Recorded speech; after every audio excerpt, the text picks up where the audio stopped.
Está terminando este año 2014 en medio de un telón de fondo que implica una serie de problemas económicos, algunos producidos por la propia inercia de nuestra economía, algunos que vienen del exterior y algunos que son propiciados por agentes externos a la economía que inciden directamente.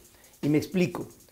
La mezcla mexicana el día de ayer cerró en $61.07 el barril, que está muy lejos de lo presupuestado para el año que entra, que se espera sería en un promedio de $79 el barril promedio para poder llegar a la ley de ingresos que se ha formulado en la Cámara de Diputados y de Senadores. Entre 61,7 y 79, usted verá la diferencia, pero no solamente ahí quedan las cosas, sino que la tendencia está hacia la baja. Mire, Estados Unidos, por ejemplo. Estados Unidos hace 4 años estaba produciendo 3.980.000 barriles de petróleo crudo al día. En este momento está produciendo casi 9. Y cuando Estados Unidos entró en su crisis, echó a andar un aparato de libre mercado y de libre competencia en donde las empresas empezaron a competir por producir, y fíjese usted en dónde andan. Estamos prácticamente viendo un momento en donde Estados Unidos pronto, si lo proyectamos, no requerirá de comprarnos petróleo por la enorme dosis que Estados Unidos está recibiendo de parte de sus propios recursos. Y esto es una mala noticia para México. Irán, por otra parte. Irán era un país hostil a Occidente, pero con la salida de Mahmoud Ahmadinejad y la entrada de Hassan Rouhani como presidente de ese país, las cosas cambiaron. Irán se vuelve un tirador importante de oferta petrolera en el mundo, y junto con los Emiratos Árabes, Arabia Saudita, que se niega tenazmente a bajar su producción, hay una sobreproducción en este momento en el mundo, lo que está trayendo por consecuencia que el precio baje. Incluso ha habido intentos por tratar a través de la OPEP de hacer arreglos para que se baje la producción petrolera a nivel internacional, pero esto no se logra. Los países quieren hacer sus cuotas y quieren seguir vendiendo. Pero el caso de México está llegando a una combinación que se me hace por demás peligrosa. Por un lado, baja el precio, como aquí le narro, pero por otro también baja la producción.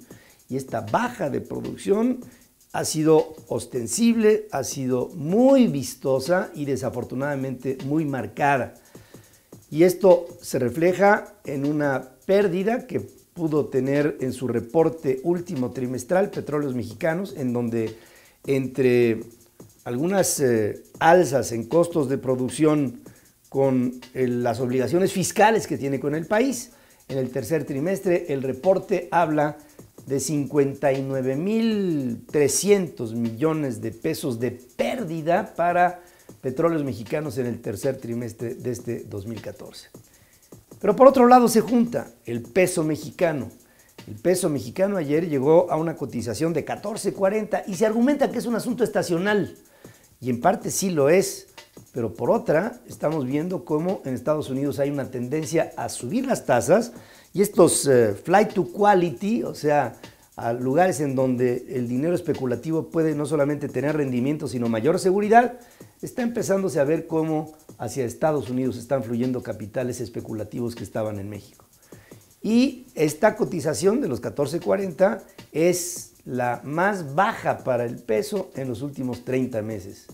Otro problema que se nos presenta.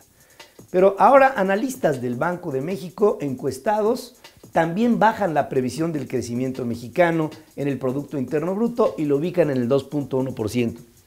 Yo le decía a usted a principios de este año que no creceríamos arriba del 2%.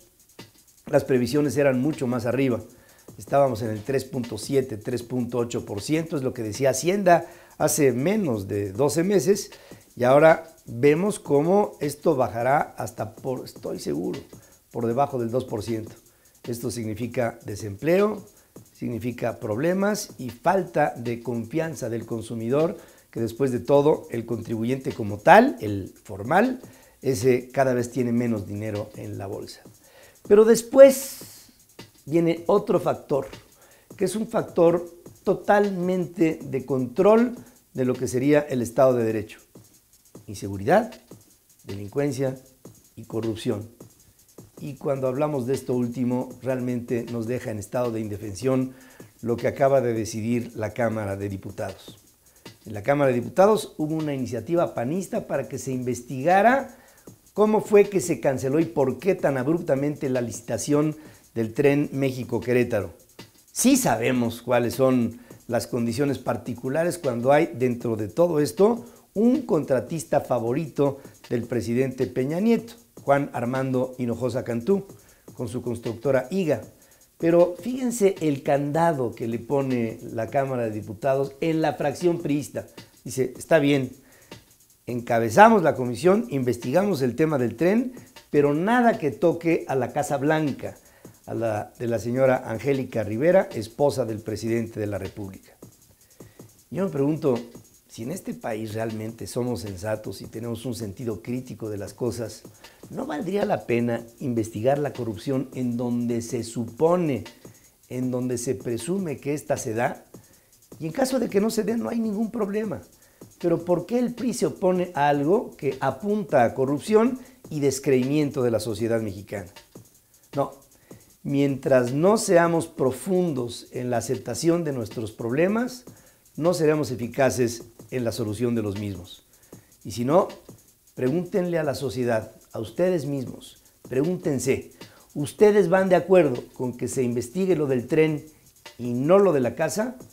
¿Por qué proteger al presidente cuando se ve tan claramente que hay un conflicto de intereses? En algo no estamos creciendo y en algo somos culpables de por qué.